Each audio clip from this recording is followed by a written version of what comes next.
انسحاب جماعة الحوثيين من الزاهر بعد السيطرة عليها بالكامل. لنشاهد التفاصيل.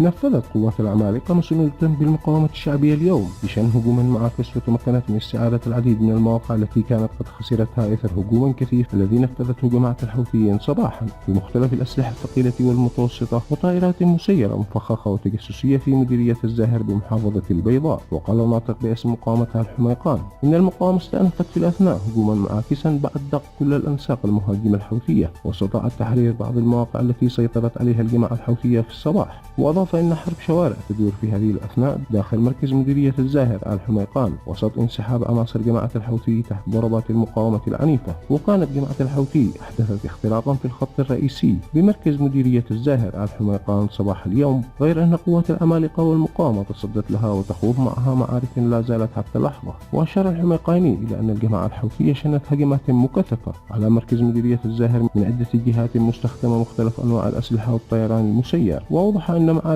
طاحنة تدور رحاها حاليا في مركز المديرية تمكنت خلالها المقاومة من استعادة طاقم يحمل مدفع 106 وعربة فورد تحمل عيار 23 وسط تراجع لعناصر الجماعة بعد أن رمت بكل ثقلها في محاولة لاستعادة مركز المديرية. وذكر أن المواقع المهمة التي تم السيطرة عليها خلال الأيام الماضية ومنها مواقع كيدان وضحوة والجماجم وأملح لا زالت تحت سيطرة المقاومة وقوات العمالقة.